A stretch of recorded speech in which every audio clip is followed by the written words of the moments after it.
Kom ons gaan saam lees vanaand uit die woord van die Here en ek wil net hê ons moet hierdie gedeelte lees. 1 Samuel 16. 1 Samuel 16. Ek sê altyd dit is vandag weet ons hierdie verskriklike mooi uitdrukking. In die ou dae het hulle gesê een of ander skoolhoof of 'n predikant moet 'n getuigskrif skryf. So nou en dan, as daar kom ek agter is die prokureurs vra nou en dan nog 'n getuigskrif. En dan moet jy nog iets skryf oor dit. En maar ja, nou het ons die getuigskrif vervang in die moderne eeu met 'n CV. So en nou is daar soveel mense wat jou help om 'n CV op te stel. So dat ek wonder partykeer as ek die CV lees, is hierdie die persoon of is dit ek hierdie, wie is hierdie waarvan hulle hier praat? Maar kom ons kyk bietjie, as ons nou so sal praat van Dawid se CV, 1 Samuel 16, so ons het 2 boodskappe vir u gebring, wanneer God ons bou, en ons het so in kort gekyk na Dawid se lewe, en oor het een is, en ons nou vanmôre daarmee sou geëindig het, en baie van die mense terug is van verlof, sou hulle nou nie geweet het waar ons eintlik is met die reeks nie, en ons gaan seker dit afsluit vanaand, maar kom ons lees vanaf vers 18. So, en een van die dienaars antwoord, kom ons lees vers 17, daarop sê Saul aan sy dienaars, wat het gebeur? 'n Bose gees het na Saul toe gekom, verontrus hom. Daarop sê Saul aan sy dienaars, en hulle gee vir hom raad, hulle sê, weet jy wat, as iemand op 'n harp, of kom ons sê in ons taal, 'n viool, en hulle het gepraat, eintlik hier is dit 'n siter speel, wat maar so 'n instrument is, soos 'n viool, of 'n tipe van 'n harp, 'n snaarinstrument, dan sal die bose gees van jou wyk. Soos hy net eers iemand kan kry, wat regtig weet hoe om te speel, en die regte musiek te speel, dan sal die bose gees van hom wyk. En dis nou die agtergrond, nou sê hy hierdie woorde, daarop sê Saul aan sy dienaars, kyk tog, vir my uit na 'n man wat goed kan speel, en bring hom na my. En een van die dienaars antwoord en sê, kyk, ek het 'n seun van Isaai, die Betlemiet gesien wat kan speel, en hy's 'n dapper held, dis die CV. Eerste, hy kan speel. Tweede, hy's 'n dapper held. 3, hy's 'n krygsman. Hy's 4, hy's wel ter tale. 5, hy's mooi gebou. 6, en die Here is met hom. Wat is CV? Net soveel is genoeg. Nou as ek dit kry, jy nou iemand moet werk gee, en hulle sê dit vir jou.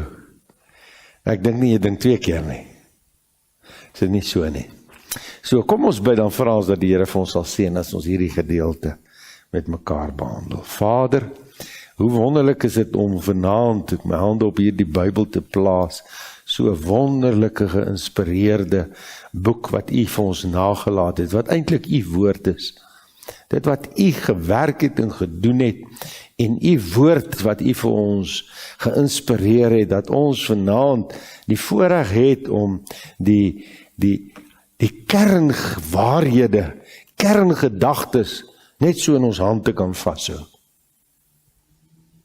Daar is soveel ander goed, die sê self ons in die boek Hebreërs, boeke kan nie bevat wat alles u deur mense gedoen het, en ons kan dit nie alles neergepen het nie, maar in hierdie boek is genoeg vir ons, om al daai beginsels saam te vat, en dit is vir ons so wonderlik, en dan vanaand het ons die Heilige Gees, wat saam met ons hier is, en net die gedagte dat die Heilige Gees vanaand hier is en u woord geïnspireer het, moet ons opgewonde maak om na u huis te kom, na u woord te luister en Here ons harte vir u oop te stel en sê, spreek Here, u diensmaagd, u diensknegt luister. Dus dankie daarvoor in Jesus Christus se naam. Amen. So om net so 'n bietjie terug te gaan om vir u gedagtes te verfris, ons het gesê die tema waaroor ons met u gesels het, en begin gesels het as God jou bou. So wanneer die Here ons bou hy in ons karakter, hy bou ons lewens in, en hy bou in ons lewens om ons daar te kry waar ons 'n volwasse man en vrou in Christus word. En baie keer het ek vir u gesê, het ons hierdie gedagte en hierdie idilliese idee, die Here vat my nou eers daarna 'n Bybelkollege toe, of 'n skool toe, of 'n seminarie toe, of 'n kweekskool toe, en daar gaan die Here my nou bou. En baie keer, dit is so, die Here werk daar. Ons het altyd gesê, ek en Elise, ons wil nooit weer daai tydperk in ons lewe hê nie. Maar ons het vir mekaar gesê, dit was van die grootste waarde vir ons ooit gewees. Ons sal dit nie ondervind het nie. So die Here doen vir jou wonderlike dinge en hy werk vir jou en is soos alles ingedruk in 'n kort tydperk in jou word belê. Maar eintlik as jy daar uitkom en dit wat jy dan leer en wat prakties gebeur, is maar eintlik soos iemand wat nou gaan en studeer in 'n rigting, maar nie voor hy soos ons nou sê artikel of hy nou gaan werk nie, dan weet hy nie eintlik hoe steek die hef van die vurk nie. So jy het al die teorie, maar hier prakties, hoe werk dit nou hier uit, hier waar ek nou elke dag besig is? En dis eintlik waar God die mens bou. Hier waar ons elke dag besig is met mekaar, skouers skuur, ek en my vrou en my kinders en mense in 'n gemeente saam. Dis waar God jou bou. Dit is in daai omstandighede waar dit goed gaan, waar dit sleg gaan, waar ek teenkante kry en waar ek iets van alles oor my lewe gaan. En dink bietjie mooi vanaand, as jy nou na persone kyk en dink wat sê, ek het altyd so gekyk toe ek nou jong was, en dan het ouer persone, iemand wat mee ek saamgewerk het, vir wie ek baie lief was, wat vandag dood is, wat ek so 'n paar jaar van begrawe het, was 'n senior man gewees, en altyd as hy in 'n vergadering opgestaan het, die oomblik as hy staan, ons sit altyd en praat, maar die oomblik as hy staan, dan kan jy weet, nou is hy bitter ernstig.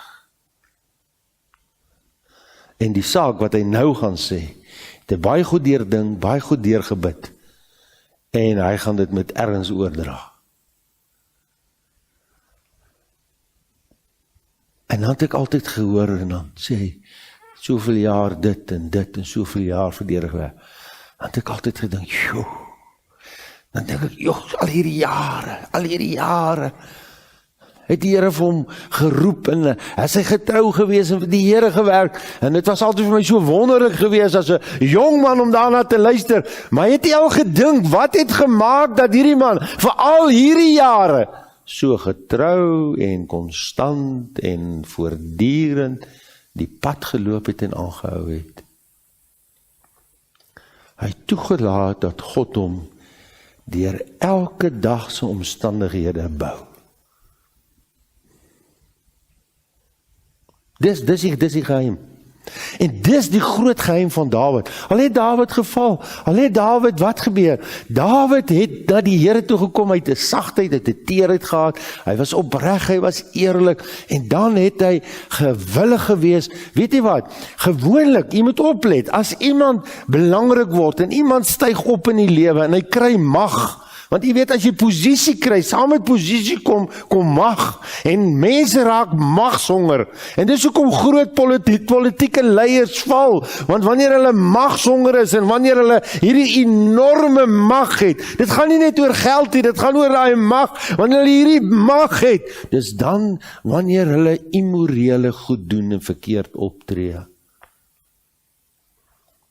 En ons gaan vanaand kyk wat in Dawid se lewe, wat het Dawid gedoen? Te midde hiervan dat hy hierdie groot koning was, volgens almal die grootste koning wat daar ooit was. En as ons vanaand so vinnig 'n bietjie na sy lewe kyk, sal jy agterkom hoe wonderlik het die Here gewerk. En dit is hoe Dawid sê die Here met hom gewerk het. Hy sê, U het my skuld van uitredding gegee, en U neerbuigende goedheid het my groot gemaak. U het my voetstappe onder my groot gemaak. Hy sê die goedheid van die Here het my daar deur die moeilike tye en die swaar tye en die goeie tye, het die goedheid van die Here het my groot gemaak, het my gevorm. Die Here is vir my, wat kan 'n mens my doen? Hy het my weg volkomelik uitgesoek. En die gees van die Here, vandat Samuel hom gesalf het, van die dag af en verder, was met Dawid. Is dit nie wonderlike gedeeltes hierin nie? Die gees van die Here was met Dawid. So ons het hierdie gedeelte gelees. Daarop sê Saul aan sy dienaars, kyk tog vir my uit na 'n man wat goed kan speel. Bring hom na my. En een van die dienaars antwoord en sê, kyk, ek het 'n seun, Isaai, die Betlemiet gesien, wat kan speel. En ek het lang terug 'n bietjie oor Dawid gepraat en ek wil vir julle sê, Dawid was nou nie 'n seentjie van 12 jaar nie, hoor. As jy dit mooi nagaan en ek het baie daaroor gelees, Dawid was nie 'n seun van 12 nie, en baie mense dink, hy was nou 'n klein seentjie wat daar agter die skape was. Dawid was 'n bietjie groter.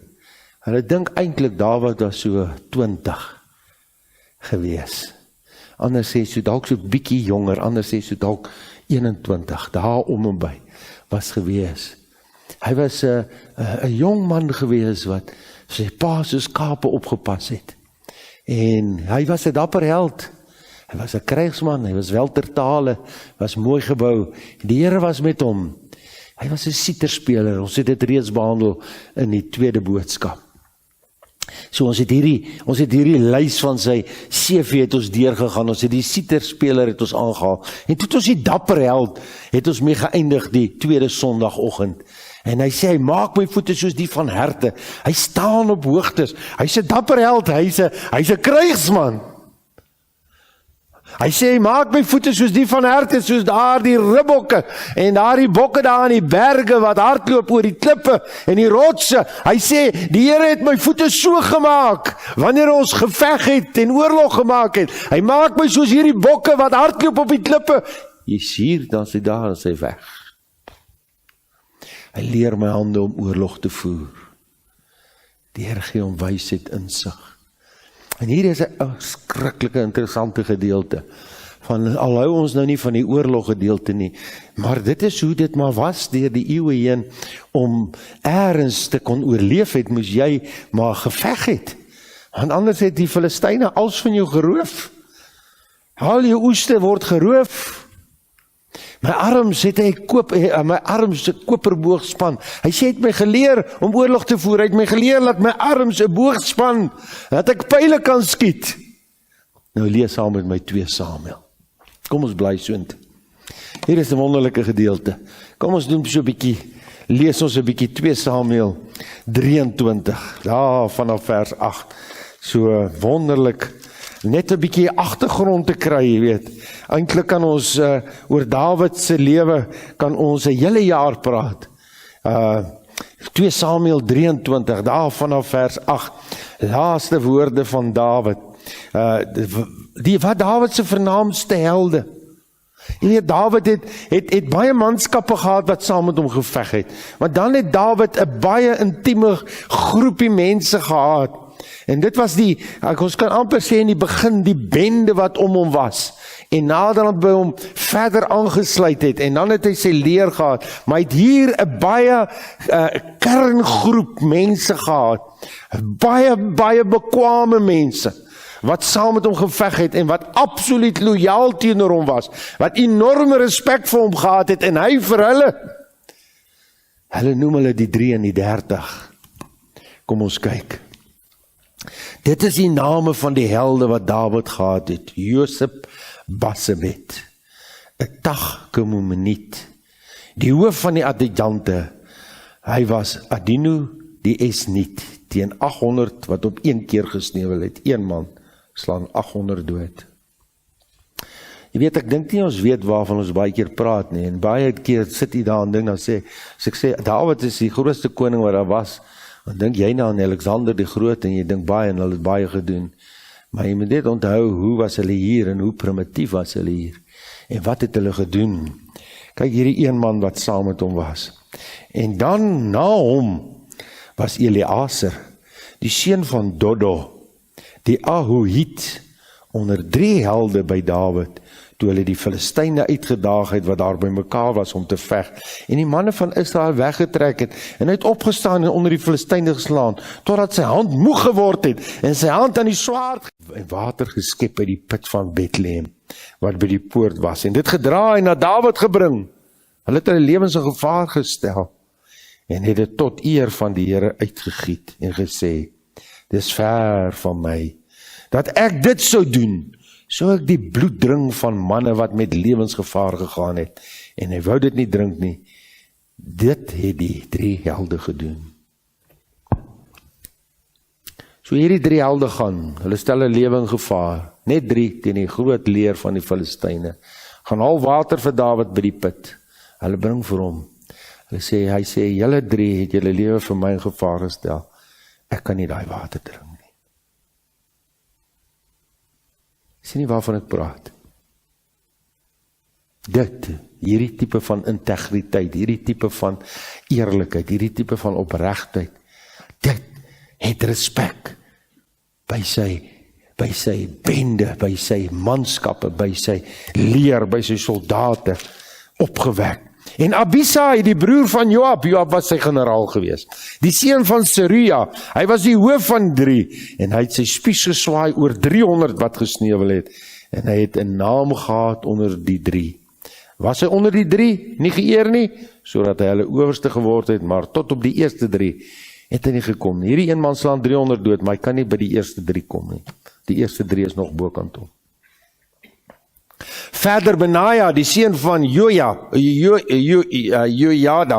'n sterk man, groot van daad, uit Kapseel, hy het die 2 groot helde van Moab verslaan, en hy het afgegaan en 'n leeu binne in 'n kuil doodgeslaan op 'n sneeuwdag. Hy het ook Egiptenaar verslaan, 'n mooi man, en in die hand van die Egiptenaar was 'n spies, maar hy het hom afgegaan met 'n stok en die spies uit die hand van die Egiptenaar geruk en hom met sy eie spies doodgesteek. Dit het Benaja, die seun van Jojada, gedoen, en hy het 'n naam gehad onder die 3 helde. Hy was geëerd onder 30, maar tot by die 3 het hy nie gekom nie. En Dawid het hom aangestel oor sy leiwag. Asael, die broer van Joab, was onder die 30, Elhanan, die seun van Dodo uit Bethlehem, en so gaan hy aan, so gaan hy aan, so gaan hy aan. En hy noem hulle. En dan as hy blaai na 1 Kronieke 11, gaan hy dieselfde gewaarheid kry, wat ons nou van gelees het, van hierdie manskap, 1 Kronieke 11 vers 10 tot 47. Die helde van Dawid, en dit was die hoofde van die helde van Dawid, wat hom kragtig bygestaan het in sy koningskap, saam met die hele Israel, om hom volgens die woord van die Here koning te maak oor Israel. En dis die getal van die helde wat Dawid, Jasubiam, die seun van Hagmoni, die hoof van 30, hy sy spies geswaai oor 300 op 1 keer gesneuwel, en naam Eleazar, die seun van Dodo, Ahohiet, hy was onder die 3 helde. Hy was saam met Dawid by die Pasdammim, toe die Filistyne daar by mekaar was om te veg, en daar was 'n stuk land vol gars, en die volk het vir die Filistyne gevlug, maar hy het hom in die middel van die land dieselfde verhaal opgestel, en het afgeneem, Filistyne verslaan. Die ander hardloop weg, hy gaan staan alleen in die middel van die land, hy verslaan hulle almal. Al wat u en ek ken is Gideon, wat wondere gedoen het. Is nie die helde van Dawid. Dawid was omring deur die helde. En dan kan u gaan lees hoe Dawid se manskappe, hulle is links en regs. Hulle kan links met 'n slingervel gooi, en hulle kan regs met 'n slingervel gooi. En hulle kan op 'n tikkie nagooi, en hulle gooi jou mors dood met 'n slingervel. So ek het as 'n seun, my pa het vir homself, hy sal so loop, dan sien hy daar's 'n boom, dan gaan hy en vat hy sy knipmes, dan sny hy vir hom 'n mikkie, en dan sit hy en haal hy die bas af, en dan maak hy vir hom 'n ketty, dan sny hy om dat hy koppies, vat hy vir hom 'n touwtjie, vat hy rekkies, later het ons rekkies gekoop, Maar ons het begin met my pa uit binnebande, soos ons nou sê, tube, het die rekkies vir hom gesny. En ek het nog nooit iemand gekry wat met 'n ketty kon skiet soos my pa nie. So onder 'n boom staan maak en net so, ja. Val hy. Volgende een. So. Val hy. Met 'n ketty. Hulle het met 'n slingervel op 'n tikkie nagegooi. Gaan lees die Bybel. Links en regs. Want soms is jy in 'n situasie waar jy nie kan regs gooi nie, want jy moet jou lyf draai. Dan vat hulle hom sommer links. Sjoep, en hulle gooi hom. Soms is jy in 'n situasie waar jy nie kan links gooi nie, dan moet jy regs gooi. Wat is Dawid? Dis 'n siterspeler. En dan was Dawid, sê die Bybel. Ons lees in hierdie gedeelte, hierdie vers wat ons voorgelees het. Hy is wel ter tale. Nou, wel ter tale beteken eintlik, ja, hy is goed van taalgebruik. Dis hoekom hy sulke ongelooflike psalms kon skrywe. Wonderlike psalms wat hy vir ons geskryf het. Hoe het Psalm 23 nie mense deur die eeue, luister, aangegryp nie? Tot vandag nog, die Here is my herder. Niks sal my ontbreek nie. Hy laat my neerlê in groen by velde, na waters, waar rus is, lei my heen. Hy verkoop my siel, hy lei my in die spore van geregtigheid, om sy naam ontval. En dan ken ons almal, gaan ons deur 'n dal van doodskaduwee, sal geen onheil vrees nie. Hoeveel doodskaduwees het Dawid nie deurgegaan nie? Hoeveel keer as dink hy, nou is ek by die dood? Ek het nou vanmiddag gelees, ek dink daar was 21 sluipmoordaanvalle op Dawid se lewe. Donald Trump het 3 gehad. Dawid het 21 gehad. Deur die dal van doodskaduwee het die Here hom gelei. Ek sal geen onheil vrees nie. Die stok, die staf, die vertroos my. Hoe wonderlik is dit? Hy so is Dawid. Hy het tye verstaan, en die tyd waarin hy gelewe het, het hy verstaan. Daarom kon hy hierdie ongelooflike besluite neem. Daarom kon hy vir hierdie manskappe sê, hierdie 3 manne wat na aan hom was, hierdie 3 manne wat niemand by kon kom nie, wat absoluut so geniaal was met alles wat hulle gedoen het wat oorlog aanbetref, dat as hulle deurbreek om vir hom water gaan haal en sê, ek kan nie die water drink waar mense hulle lewe vir my gewaag het. Kan nie dit nie. Hy het die tye verstaan, die tyd waarin hy geleef het, het hy verstaan. Hy het wyse raad gevolg. Weet jy wat? Hy luister na die priester. Is dit Abiatar? As die priester vir hom sê, hy moet 'n belangrike besluit neem, moet hy veg of nie besveg nie. Dan sê hy vir die priester, gaan soek die Here asseblief. Kom uit priester terug en sê, jy kan maar veg of jy moet nie veg. Hy sê nie, ek is 'n groot Dawid nie, ek is 'n magtige Dawid nie, ek sal besluit wanneer ons veg, wanneer ons nie veg nie. Nee, hy luister na wyse raad. Jy weet, baie keer luister ons nie na raad nie. Ons luister nie na raad nie. Ons moet maar partykeer bietjie luister na raad. En dis hoekom God ons nie kan bou nie. Want hy wil ons bou. Luister nou vriende, hoe dink jy, as daar 21 sluipmoordaanvalle op jou lewe was soos Dawid, sê vir my, dink jy nie Dawid het nou al gesê, Here, hierdie is nou genoeg, Here, ek wil nou hierdie ding los nie. Hierdie ding van koning van Israel wees, ek wil los, Here. Ek is nie nou meer lus vir hierdie goed nie. Jy sien, dis ons probleem. Wanneer ons in moeilike situasies kom, wil ons uit dit uitkom. In plaas van om vir die Here te sê, in hierdie moeilike situasie, in hierdie sluipmoord, Here, wat wil jy my leer? Die Here wil my leer, ek is jou herder, Dawid. Niks sal jou ontbreek nie. Dis wat ek jou wil leer. En Dawid, al gaan jy deur die dal van doodskade weer, geen onheil sal jou vrees tref nie. Vriende, luister mooi. Ek sê altyd, preke kan vir jou help, kan vir jou rigting en leiding gee. 'n Beraader kan jou help in jou rigting en leiding gee. 'n Geestelike werker kan jou help in gees en leiding gee. Maar luister, dis my verhouding met die Here, wat my, al is daar hoeveel verkeerde goed, hoeveel misverstande, hoeveel slegte goed in my lewe, wat vir my sê, ek gaan aan, ek gaan vorentoe, ek beer vorentoe.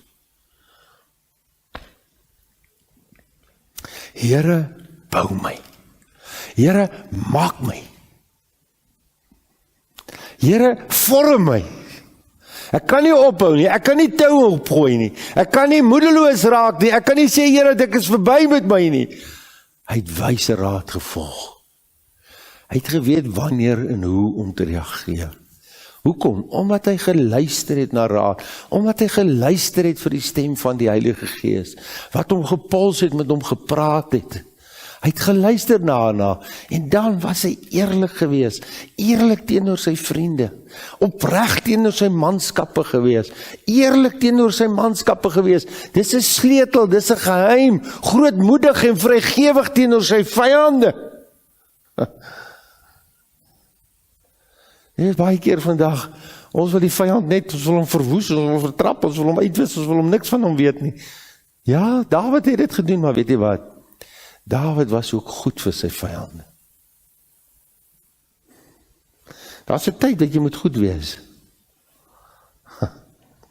En ons is so eendimensioneel, ons dink net hierdie een manier, net so. Maar Dawid, en dit is Dawid se geheim gewees, Dawid het nie net so gesien nie. As die Here soms so gesê het, weet jy wat, bietjie iets anders, weet jy wat, op 'n stadium het hy die Filistyne, soos ons nou in Engels sê, gejoin. En hy het vir die Filistyne gesê, ek sal saam met julle veg teen my eie volk. En toe is die volste van die Filistyne, want die Filistyne het sulke konings gehad in verskillende plekke, oor verskillende gebiede. Het hom gesê, Dawid, die koning van die Filistyne sê, weet jy wat, ek weet die hoof. Hy sê, ek weet, jy's opreg, jy bedoel goed, maar jy en jou manne moet nie saam met ons trek nie. Want die vorste van die Filistyne, die ander groot leiers, hulle sê, jy gaan op 'n stadium omdraai teen ons. So wat kry ons? Hy's grootmoedig, hy's vrygewig teenoor sy vyande, hy's getrou in sy verbintenis, hy's getrou in sy verbintenis met Jonatan. Jonatan se seun Mephiboset kom by hom in, hy val op sy knieë neer, sy pa is dood, hy kom en val, nou gaan hierdie koning hom wreek, want ek weet mos wat het oupa Saul gedoen, oupa Saul het vir Dawid gejag soos 'n hond, hy het gesê, hy het my gejag soos 'n hond, soos 'n patrys, en nou gaan hy seker kom, ek is kleinkind, hy gaan my seker kom doodmaak, en hy val voor hom neer, hy sê vir hom, Mephiboset, sit aan hierdie tafel kan jy jou voete inskop, en tot jy doodgaan sal ek na jou kyk. Is dit nie ongelooflik nie? Hy sê, tot jy doodgaan sal ek na jou kyk. Jy sien, daar's 'n ander deel van die geestelike lewe waar die Here ons bou. Die wat my kwaad aangedoen het, ek gee hom liefde. Die wat my kwaad aangedoen het, ek gee hom 'n glimlag. Daar waar misverstand was, daar kom ek hulle tegemoet.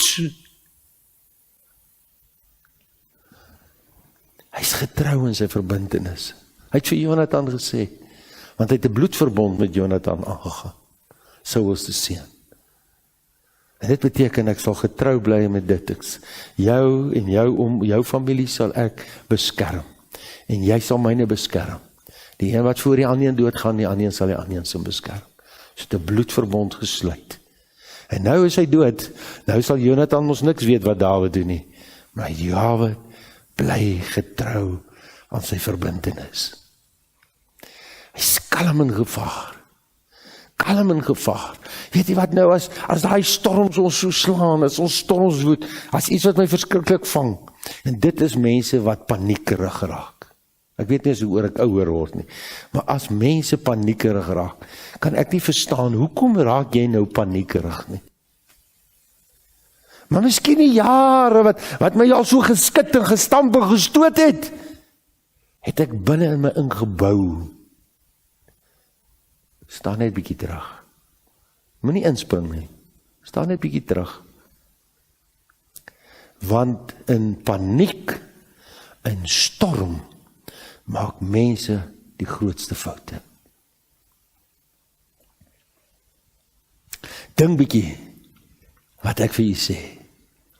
Vinnig kry iemand 'n hartaanval. Het jy gesien hoe skarrel mense? Hoe gaan hulle tekeer? Ons raak van ons koppe af. As 'n ongeluk, almal storm, hallo stil, hulle staan die paaie, karre paaie vol, almal hardloop na die toneel toe. Hulle is almal paniekerig. En die mediese, die noodhulp, hulle het meer hulle hande vol met die mense wat daar stil hou en kom inmeng, as weet jy wat, met die persoon wat hulle moet behandel, die mense wat daar lê. Ons raak paniekerig. Ons raak opgewerk. Hoekom? Want ons kom nie daar waar ons sê, Here, U is in beheer, die Here is my herder, niks sal my ontbreek nie. Die Here is in beheer, hy is oppermagtig.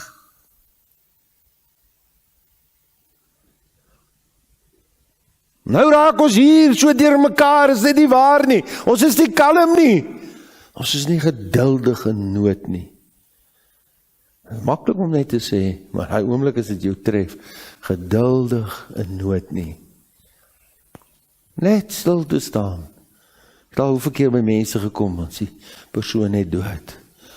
Baie mense verwag die dood van die geliefde. En hy oomblik as dit gebeur, is dan hulle absolute paniek. Absolute paniek.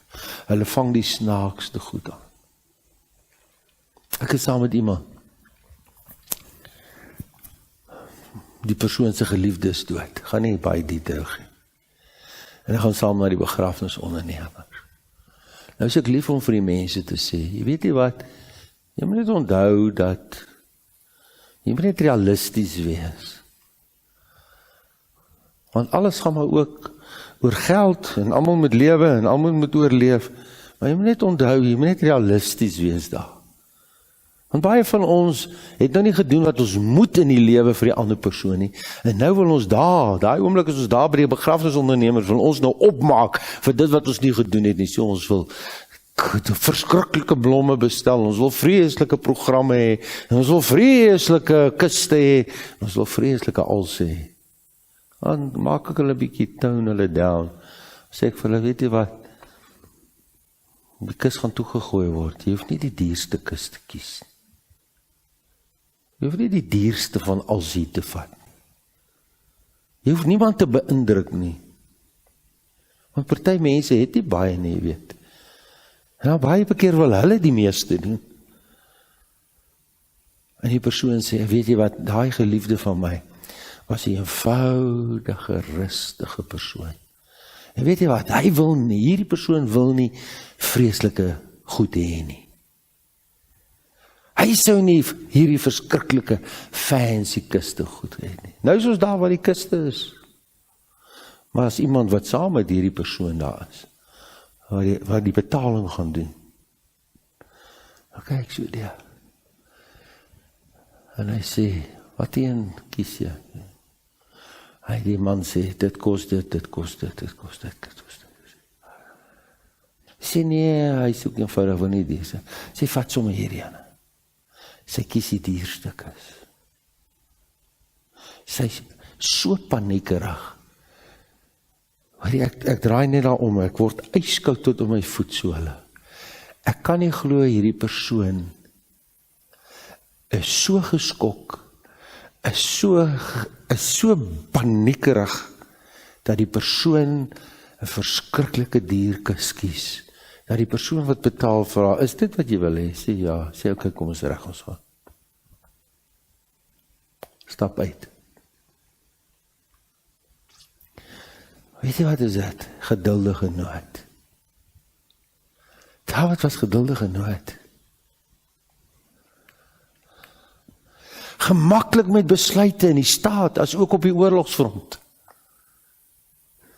Het is gemaklik om besluite te neem, daar waar hy in die spervuur is, waar hy en sy manskap en sy lewens op die spel is, daai besluit, maar hier waar hy moet belangrike besluite in die paleis neem, Dawid is gemaklik. Hy is wel ter tale, maar hy is ook skerpsinnig. Dan is Dawid mooi gebou. En baie mense dink nou net aan. Baie mooi gebou. Sy teenwoordigheid bring bekoring. Dawid was nie 'n groot man soos Saul van sy skouers af nie. Maar die Bybel sê Dawid was 'n mooi man. Sê so. Rooierig van vel, sig. Maar sy teenwoordigheid het bekoring gebring. Hoekom? Want Dawid was 'n geliefde man, sê die Bybel. As die Here van hom praat en sê, geliefde man, hy's geliefd gewees. Mense het van Dawid gehou. Daar was 'n persoonlike magnetisme, wat 'n kenmerk was van hom. En weet jy wat, daar's iets van die teenwoordigheid van die Here in mense se lewens wat ander mense trek. En dis wat Dawid gehad het. En baie keer weet jy nie eers dit gebeur nie. Maar as die teenwoordigheid van die Here in ons, wat ander mense aantrek, wat hulle begeerte gee na die Here en die dinge van die Here, Saul het daaronder gesmelt. En dit het Saul jaloers gemaak. Hoe is dit moontlik dat hierdie rooierige seentjie, hoe is dit moontlik dat die mense van hom hou, hoe is dit moontlik dat die vrouens sing, Saul maak sy duisende dood, maar Dawid sy 10.000. Maar kom jaloers. Die diensknegte in die koninklike huis was lief vir hom.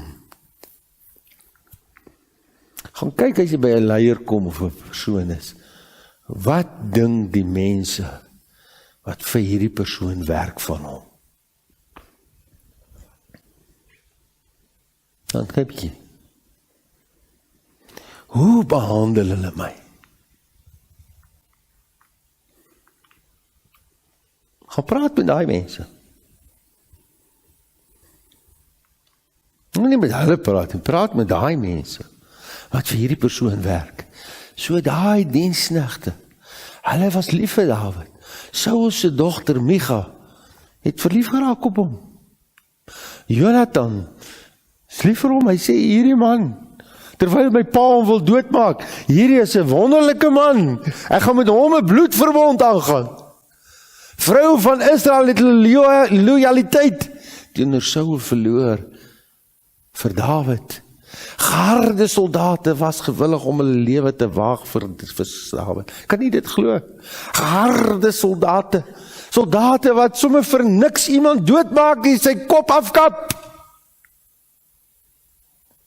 Wat sy lewe sal waag vir Dawid. Hoekom doen mense dit?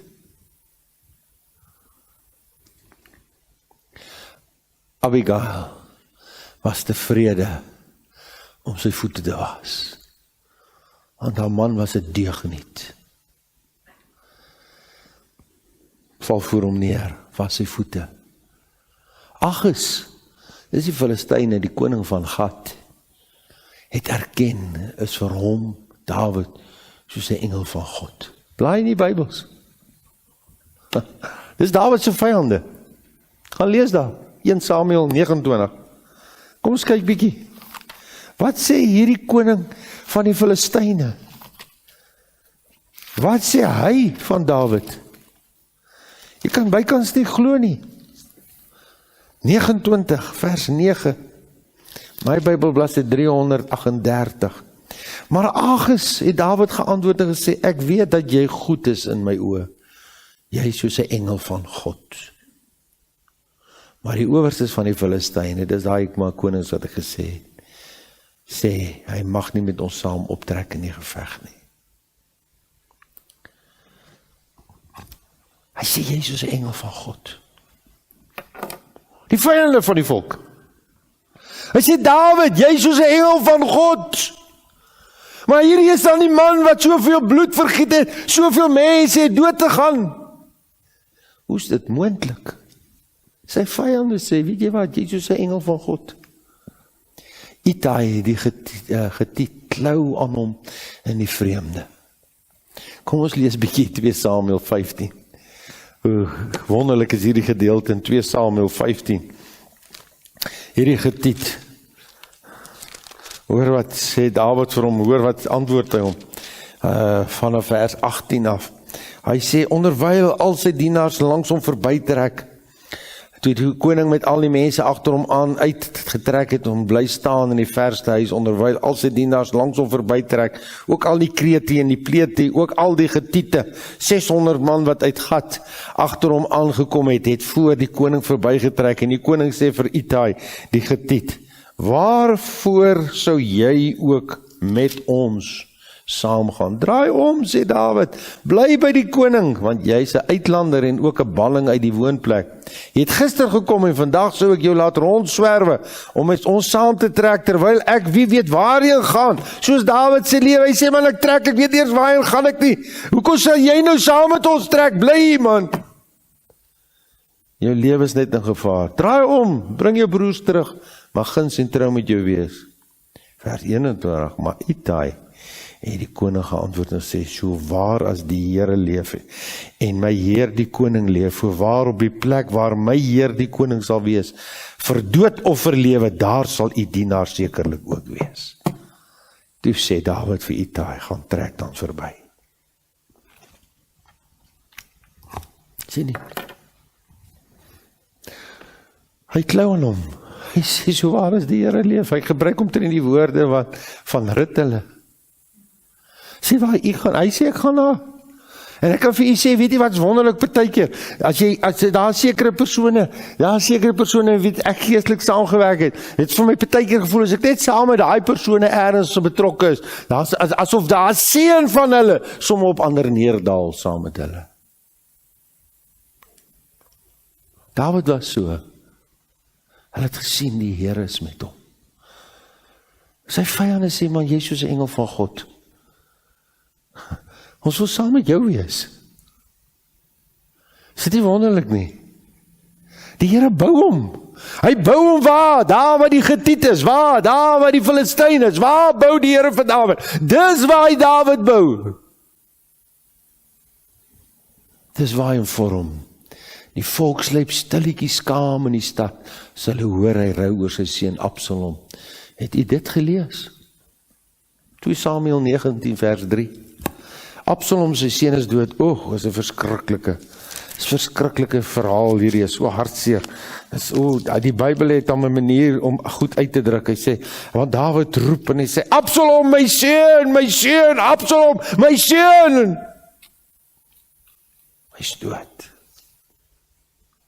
Daarom het die volk die dag stilletjies die stad ingekom. Net soos mense wat skaam is, wegsluip as hulle in die geveg gevlug het.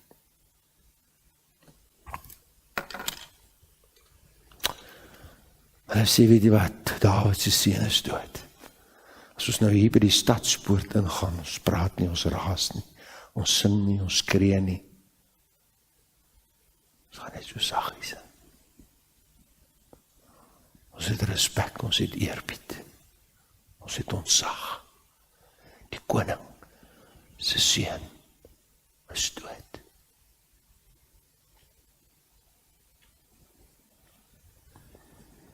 Minsame man, sterk in sy krag. En dan sluit ons af, die Here was met hom. Hy huiwer nie om homself as diensnag van Here te beskryf nie. Nou moet u gaan lees in 2 Samuel 22 vers 3. Hy sê hierdie woorde. 2 Samuel 22 vers 3, blaai nou net so 'n paar bladsye aan, sê hy hierdie woorde, Dawid sê, dis Dawid se lof en danklied, God is my rots.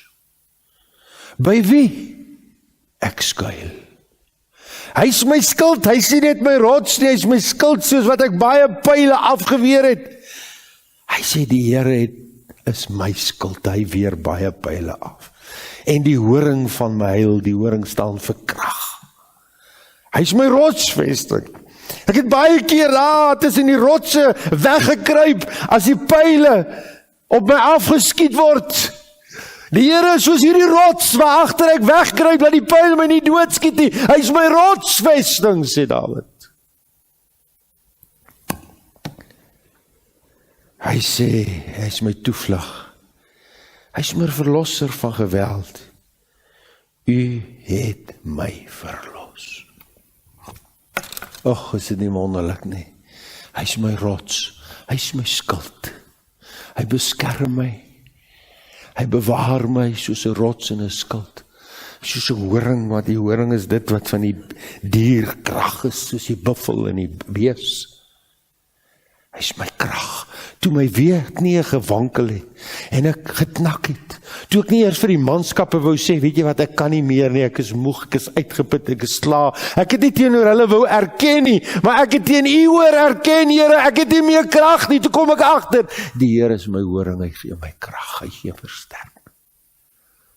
Daai oomblik toe jy gevoel het, weet jy wat, ek kan nie meer nie, toe gee hy krag. Dis waar die Here jou bou. Wanneer jy nie meer krag het nie, dan leer jy om hom te steun, hy gee jou krag. Hy is my herder. Ag, soos daai herder loop en die skape oppas, kraans afval en hy sy staf vat met die boog en die buig en hy trek hom uit daaronder. Hy het my uitgetrek, waar ek geval het, waar ek stikkend is teen die rotse. Hy het my uitgetrek, hy is my herder. Hy beskerm my teen die wilde diere en die roofdiere van die veld. Hy is my trooster in die nag, as ek soos 'n hond gejag word. Hy sê ek is 'n vlooi. Hy sê Saul man, ek is so klein soos 'n vlooi. 'n Vlooi. Hoekom kom jy wat hierdie gesag en mag het as 'n koning? Hoekom jag jy my lewe? Hy sê Saul, ek is 'n vlooi. Hy sê, Here, toe U my kom troos. Toe ek agter in die spilonk lê en Saul sy manskappe kom in. My hart loop in my keel. Ek is bang, adrenalien bruis deur my are. Hy sê, die Here is my trooster. Die Here is my verlosser. Hy verlos my deur die doodsgevaar van Saul. Nie eenmaal nie, nie tweemaal. Dikwels. As hy moeg was, het hy groen weivelde gevind. As hy dors was, rustige waters. Na waters waar rus is, lei my heen. In gevaar het hy skuiling gevind. Die woord van God was vir hom volmaak. Dit het hom gerig, dit was vir hom rein, het sy siel versadig, dit het sy hart verbly. Soeter as heuning wat van die rots afdrup, was God se woord vir hom. Dawid, geliefde, kom ons sluit af. 2 Samuel 22 vers 36. Ons was nou oor by 22. Wat lees ons hierso? Hy leer my hande om oorlog te voer, sy arms om koperboog te span, vers 6, en U het my skuld van U uitredding gegee, en U neerbuigende goedheid het my groot gemaak. U het my voetstap onder my ruim gemaak, my enkels het nie gewankel nie. Ek het my vyande agtervolg, en hulle verdelg en nie teruggekom voordat ek hulle vernietig het. En ja, ek het hulle vernietig en hulle verbrysel, sodat hulle nie weer opgestaan het nie. Maar onder my voete geval het. U het my met krag omgord vir die stryd. U het my teenstanders onder my laat buig. U het my vyande vir my laat vlug. My haters het ek vernietig. Hulle het rondgekyk, maar daar was geen verlosser nie. Na die Here, maar hy het hulle nie geantwoord nie. Toe het ek hulle vermaal soos stof van die aarde, soos motter van die straat het ek hulle fyn gemaal, hulle vertrap, en u het my gered uit die getwis van my volk. U het my bewaar van die hoof van die nasies, 'n volk wat ek nie geken het nie, het my gedien. Uitlanders het al kruipende na my gekom, sodra hulle van my gehoor het, was hulle gehoorsaam aan my. Uitlanders, vreemde mense, vyande. Uitlanders word kragteloos en kom met siddering uit hulle vestings. Die Here leef en sy geloof, sy my rots. Sy laat verhoog wees die God van die rots van my heil, die God van wat my die wraak gee en die volke onder my neerwerp. Wat my uitlei onder my vyande uit. Ja, u verhef my bo my teenstanders. U bevry my van die man van geweld. Daarom wil ek u loof, o Here, onder die nasies en tot eer van u naam wil ek psalm sing. Loof die Here o my siel, want dit is goed om ons God te besing. Loof die Here. Dis wat Dawid sê. Hy het dit wat die verlossing van die koning groot maak en die goeie tierenheid bewyse aan sy gesalfde, aan Dawid en sy nageslag tot in ewigheid. Gaan lees die laaste woorde in die volgende hoofstuk van Dawid. Dawid, geliefde man. Was hy iets spesiaals? Dawid was 'n mens net soos ons. Net soos jy daar vanaand sit. Voel onbekwaam, onvermoë. Sorg net dat die Here met jou is. Dis al. Sorg net dat die Here met jou is. Sorg dat daar niks tussen jou en hom kom nie. En sorg dat daar niks tussen jou en iemand anders kom nie. Hoor wat ek jou vanaand sê. Die Here sal met jou wees, hy sal jou seën. Die Here gebruik ons elkeen op 'n unieke manier. Hy gebruik my nie soos hy vir Dawid gebruik het nie. Hy gebruik Dawid nie soos hy jou gebruik nie. Maar hy sal met jou wees tot die einde toe. Amen. Kom ons bid. Vader, my gebed vanaand is dat Dawid se lewe ons sal aanmoedig, sal inspireer, sal bemoedig, sal oplig. Dat ons sal kan sê, maar nie net 'n rympie wat ons geleer het daar in die Sondagskool in die kinderkerk, die Here is my herder, niks sal my ontbreek nie, laat my neerlê. Nee, die Here is my herder. Niks sal my ontbreek nie. Al gaan ek deur 'n dal van doodskade weer, ek sal geen onheil vrees nie. Want U is met my, U stok en U staf, die vertroos my. Luister nou mooi, hy lei my in die spore van geregtigheid, om sy naam ontwil. Daai regte verhouding met hom, daai regte verhouding met ander, hy lei my in daai spore van geregtigheid. Vir my naam nie, om sy naam ontwil. My gebed is, Vader, vir my, vir elkeen van ons, bou my elke dag, daar waar ek werk, daar waar ek beweeg, daar waar ek gaan, daar waar dit goed gaan, daar waar dit sleg gaan, daar in die klein dingetjies, daar in die groot dingetjies, daar in die misverstande, daar in die minder misverstande. Bou my, Here, bou ons elkeen. Ons dankie daarvoor in Jesus se naam. En mag die genade van ons dierbare Here Jesus Christus en die liefde van God ons Vader en die gemeenskap van die Heilige Gees, dieselfde Gees wat met Dawid was, met elkeen van u wees en bly totdat hy kom. Amen.